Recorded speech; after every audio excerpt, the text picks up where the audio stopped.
নমস্কার, আমি কোয়েল। Welcome to মিমির সংসার। আজকে চলে এলাম একটা নতুন ব্লগ নিয়ে। আসলে মানে এই কদিন এত ব্যস্ততার মধ্যে দিয়ে আমি যাচ্ছি, রেগুলার যে ব্লগ আমি একদিন অন্তর অন্তর ছাড়তাম সেটা করা একদমই সম্ভব হয়ে উঠছে না। মানে আমি একটু ইরেগুলার হয়ে গেছি, কারণ মিশমির স্কুল চালু হবে, তার জন্য ওর স্কুলে গিয়েছিলাম বই কালেক্ট করতে। তারপরে একটু গিয়েছিলাম আমার মায়ের বাড়িতে, ওখানে গিয়ে ভিডিও করার সুযোগ বা সময় কোনোটাই পাইনি। আর তারপরে কালকে ফিরেছি। আর কালকে ফেরার একটাই কারণ, আজকে হচ্ছে আমার হাজব্যান্ডের জন্মদিন।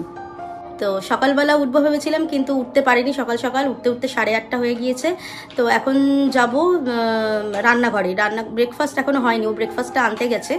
তো কচুরি আনতে গেছে, তো কচুরি খাবো বলেছিল ব্রেকফাস্ট বানাতে। তারপরে বাবা বললো যে কচুরি নিয়ে আসতে। তো কুট্টুসের খাওয়া হয়ে গেছে, ব্রেকফাস্ট হয়ে গেছে। ব্রেকফাস্ট আকাশ আনলে আমরা খাবো, মিশমিও তখন খাবে। আর এরপরে আমি তারপরে যাব রান্নায়। আজকে বানাবো ভাবছি মানে বাসন্তী পোলাও আর মাটন। তো বাসন্তী পোলাওটা আমি কিভাবে বানাচ্ছি, কোন চাল দিয়ে বানাচ্ছি সেটা তোমরা দেখবে। আর আমাদের বাড়িতে না ওরকম মিষ্টি মিষ্টি বাসন্তী পোলাও কেউ পছন্দ করে না, তো মিষ্টিটা কম দিয়ে আমি বাসন্তী পোলাওটা বানাবো, যেটা মাটন দিয়ে খেতে ভালো লাগবে। আর মাটনের রেসিপি, মানে মাটনটা আমি কিভাবে বানাচ্ছি আর পোলাওটাও কিভাবে বানাচ্ছি সেটা আমি তোমাদের সাথে শেয়ার করব। সাথে থাকো, ভিডিওটা দেখতে থাকো। আর আজকে এই তো এখন কটা বাজে, এখন এই 9:30 বাজে। 9:30 থেকে আমার এই ব্লগটা যে শুরু হলো, দেখি বিকেলে কতদূর আমি এই ব্লগটা কন্টিনিউ করতে পারি। তো তোমরা দেখতে থাকো।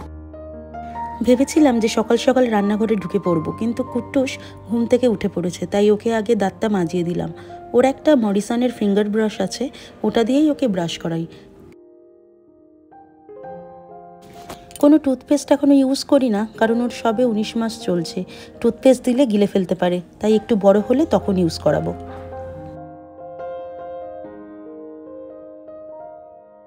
কুট্টুসের দাঁত মাজা কমপ্লিট। এখন মুখ ধুয়ে একটা ময়েশ্চারাইজার লাগিয়ে ওকে সেরেলাক খাইয়ে দেবো।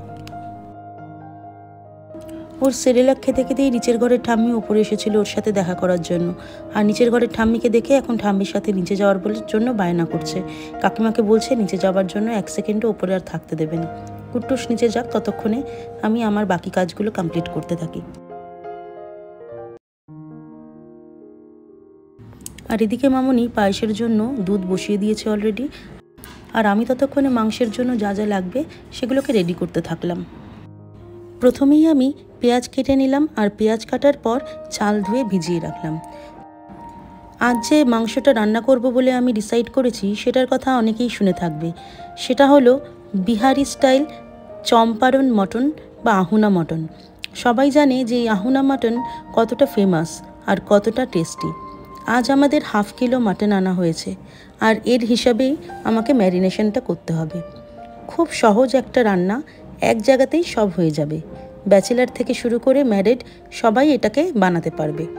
চলো, সকালের টিফিনটা এসে গেছে, কচুরিটা আকাশকে সার্ভ করে দিই, আর বাকি কথাগুলো ততক্ষণে আমি তোমাদের সাথে শেয়ার করতে থাকি। তো আমি যেটা বলছিলাম, এটা রান্না করার জন্য চাই যে বাসন, তার বেসটা একটু মোটা বা ভারী হতে হবে। আহুনা কথাটার অর্থ হলো হান্ডি বা হাঁড়ি।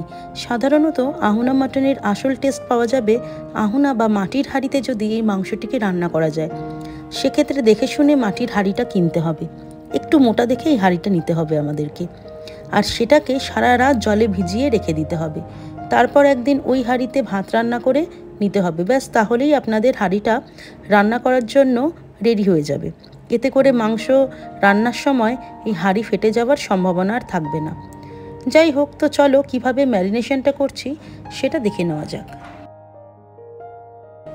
একটা বড় পাত্রে আমি পেঁয়াজগুলো নিয়ে নিলাম, তারপর একটা রসুনের কোয়া ছাড়িয়ে কোয়াগুলোকে একটু থেতো করে নিলাম। এবার ওই পাত্রে কোয়াগুলোকে ঢেলে দিলাম। 1 ইঞ্চি মতন আদার টুকরো গ্রেট করে দিয়ে দিলাম। আমার কাছে আদা বাটা ছিল, কিন্তু তাও গ্রেট করে দিলাম। আপনারা যেটা ইচ্ছে ইউজ করতে পারেন, অসুবিধা নেই।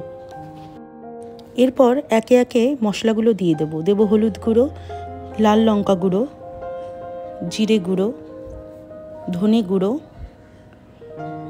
গোলমরিচ গুঁড়ো, কাশ্মীরি লাল লঙ্কা গুঁড়ো, গোটা জিরে, গোটা গরম মশলা। এর মধ্যে আছে এলাচ, দারচিনি, লবঙ্গ আর জয়িত্রী।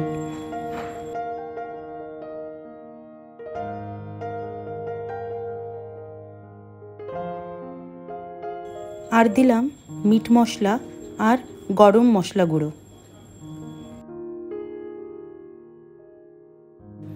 এবার পেঁয়াজের সাথে মশলাগুলোকে আগে ভালো করে মেখে নিতে হবে। মশলার সাথে পেঁয়াজটা মাখার আগে আমি একটা প্যানে কিছুটা সর্ষের তেল গরম বসিয়ে দিয়েছি। পেঁয়াজের সাথে মশলাগুলোকে ভালো করে মাখানো কমপ্লিট। এখন আমি ওই গরম তেলের কিছুটা ওই মশলার মধ্যে ঢেলে দেব। এরপর ধুয়ে রাখা মাংসগুলোকে ওই মশলার মধ্যে দিয়ে দেব পরিমাণ মতন নুন। এরপর ওই মাংসগুলোর সাথে মশলাগুলোকে ভালো করে মাখিয়ে নিতে হবে, যাতে প্রত্যেকটা মাংসের টুকরোর গায়ে মশলাগুলো ভালো করে লেগে যায়। এখানে ননস্টিকের একটা কড়াই আমি নিয়ে নিয়েছি। এই পাত্রের বেসটা কিন্তু অনেকটা মোটা। আমার মাটির হাঁড়ি নেই, আর সেই সময়ও ছিল না যে মাটির হাঁড়ি এনে ওটাকে ইউজ করব। তাই আমি আপনাদের এই কড়াইতেই মাংসটা রান্না করে দেখাবো। বাকি যে গরম তেলটা ছিল ওর মধ্যেই আমি একে একে গোটা গরম মশলা, তেজপাতা আর শুকনো লঙ্কা ফোড়ন দিয়ে দিয়েছিলাম।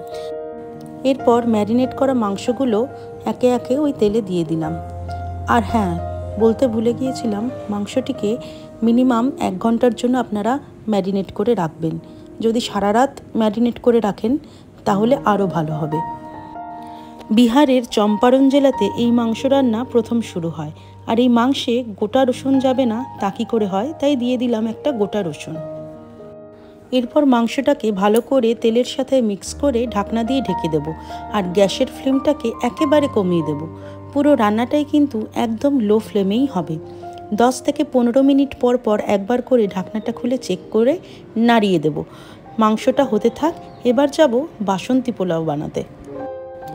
জল ঝরিয়ে চালটা একটা পাত্রে আমি নিয়ে নিয়েছি। এখানে 5 কাপ মতন চাল আছে, আর এর মধ্যে হলুদ গুঁড়ো, ঘি আর গরম মশলা দিয়ে ভালো করে চালের সাথে এখন মাখিয়ে নেব। সাধারণত গোবিন্দভোগ চাল দিয়ে বাসন্তী পোলাও হয়ে থাকে। আমি মামনিকে বলেছিলাম পোলাওয়ের চাল আনতে, গোবিন্দভোগ না। তা চাল যখন ফুটছে তখন বুঝলাম মামনিকে পোলাওয়ের চাল না দিয়ে দোকানদার নর্মাল চাল দিয়ে দিয়েছে। আর যখন বুঝলাম তখন আর কিছু করারই উপায় ছিল না। চাল মাখানো কমপ্লিট। এখন চলো মাটনের কি অবস্থা দেখে আসি। এই দেখো মাটনটার গ্রেভিটা।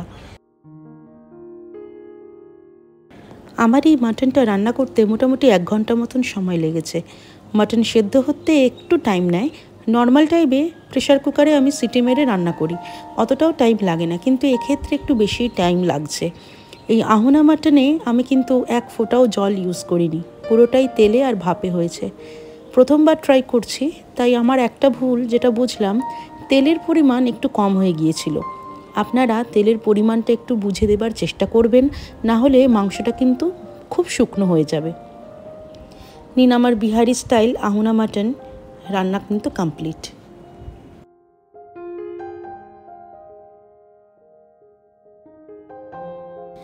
সো ফাইনালি ফিরে এলাম পোলাও রান্নার দিকে। কড়াইতে ঘি দিয়ে আগে কাজু আর কিশমিশটাকে ভেজে নিলাম। তারপর কড়াইতে আরেকটু ঘি দিয়ে ফোড়নে দিলাম 2টো তেজপাতা, 4 থেকে 5টা এলাচ আর লবঙ্গ। এবার ফোড়নটিকে হালকা ভেজে নিয়ে দিয়ে দিলাম আদা বাটা। ফোড়ন থেকে গন্ধ ছাড়লে দিয়ে দিলাম চালটা। এবার এটাকে একটু ফ্রাই করে নিতে হবে। ফ্রাই হয়েছে কি না বুঝবেন যখন চালটা একটু পুটপুট করবে। চালটা ভালো করে ফ্রাই হয়ে গেলে এবার দিয়ে দিতে হবে গরম জল। এখানে আমি যেহেতু 5 কাপ চাল নিয়েছি, তাই গরম জল দেব 10 কাপ। চালটাকে ঢাকা চাপা দিয়ে ততক্ষণ রান্না করতে হবে যতক্ষণ না চালটা সেদ্ধ হচ্ছে। যেহেতু এটা নর্মাল চাল, তাই সেদ্ধ হতে একটু টাইম নিচ্ছে। এরপরে এই চালটার মধ্যে পরিমাণ মতো নুন আর চিনি মিশিয়ে চালটাকে ভালো করে মিশিয়ে দিতে হবে। সবশেষে উপর থেকে ঘি ছড়িয়ে আবার ভালো করে একটু মিক্স করে নামিয়ে নিলেই রেডি আমাদের বাসন্তী পোলাও। রান্না কমপ্লিট হতে হতে অনেকটাই বেলা হয়ে গিয়েছিল আজকে, কারণ রান্না বসিয়েছি দুপুর 12টার সময়। তাই বুঝতেই পারছেন যে কতটা দেরি হয়েছে। দেরি হবার কারণটা পরে বলছি। চলুন ততক্ষণে আকাশের থালাটা সাজিয়ে দিই। সো আজকের জন্মদিনের মেনু ছিল বাসন্তী পোলাও, আহুনা মাটন, স্টার্টারে ছিল চিতল মাছের কাটলেট, ওই ফিশ কাটলেট, এটা বাবা বানিয়েছে। ছিল স্যালাড, চাটনি, পাঁপড় আর ছিল পায়েস। স্যালাডটাকে ফুলের মতন করে সাজানোর চেষ্টা করেছি, জানি না বোঝা যাচ্ছে কিনা। বিকেলে আবার মিশমির ডান্স ক্লাস ছিল। আমার ননদ আগের দিন কেক কিনে পাঠিয়ে দিয়েছিল। মিশমির ডান্স ক্লাস থেকে ফিরে সেটা কাটা হবে। আকাশ আবার এসব কেক কাটিং সেটা নিজের জন্য বিশেষ করে ঠিক পছন্দ করে না। কেক কাটবেই না করে পরে বলা হলো মিশমির কেকটা কাটবে, তখন গিয়ে ও রাজি হলো। কেক কাটা কমপ্লিট। তো যেটা বলছিলাম যে আজ কেন এত দেরি হলো রান্না বসাতে, সেটা হলো এই একই দিনে মানে 30শে মার্চ পাশের বাড়ির এক দাদারও জন্মদিন। সালটা খালি আলাদা। সকালে রাজুদার বোন পিয়ালি আমাকে ফোন করে ইনভাইট করে। ওরা বড় করে রাজুদার বার্থডে সেলিব্রেট করছে ওই দিন। তাই রান্না বসানোর আগে আমরা বেরিয়েছিলাম গিফট কিনতে। এই মার্চ মাস জুড়ে জন্মদিনের বাহার বলতে পারো। 19শে মার্চ থেকে শুরু হয়, 1 এপ্রিলে গিয়ে শেষ। 19শে মার্চ আমার, 30শে মার্চ আকাশের, 31শে মার্চ বাবার, আর 1 এপ্রিল আমার ননদের মেয়ের। তাই এত গিফট কিনতে গিয়ে একটু বেশিই দেরি হয়ে গিয়েছিল। এখন সবাই মিলে চলে এসেছি রাজুদার জন্মদিনে। দুটো কেক, একটা পিয়ালি এনেছে আর একটা এনেছে বৌদি, রাজুদার বউ। বৌদি যে কেকটা এনেছে তার মধ্যে ছিল সুন্দর একটা মেসেজ। বৌদি রাজুদাকে যে কতটা ভালোবাসে সেই মেসেজটা ছিল ওর মধ্যে। ওখানে কিছুক্ষণ সময় কাটিয়ে আমরা বাড়ি ফিরলাম। আর বাড়ি ফিরে দেখি আকাশ আবার সবার জন্য খাবার নিয়ে এসছে। সবাইকে খাবার সার্ভ করে আর নিজে সামান্য কিছু খেয়ে সেদিনের মতন খাওয়া দাওয়ার পর্ব মেটালাম। আজকের আমার এই ভিডিওটা আপনাদের কেমন লাগলো সেটা কিন্তু আমাকে জানাতে ভুলবেন না। ভিডিওটি ভালো লাগলে একটি লাইক করে দেবেন আর চ্যানেলটিকে সাবস্ক্রাইব করে দেবেন। আর আপনারা নিশ্চয়ই আহুনা মাটন বাড়িতে ট্রাই করবেন, আর কেমন হলো সেটা আমাকে অবশ্য করেই জানাবেন। ভালো থাকবেন। ভিডিওটি ভালো লাগলে একটি লাইক এবং কমেন্ট আর চ্যানেলটিকে সাবস্ক্রাইব করতে ভুলবেন না। আপনাদের ভালোবাসা পেলে ভবিষ্যতে আরও নতুন নতুন ভিডিও বানানোর অনুপ্রেরণা পাবো। সবাই ভালো থাকবেন, সুস্থ থাকবেন। দেখা হবে পরবর্তী ভিডিওতে।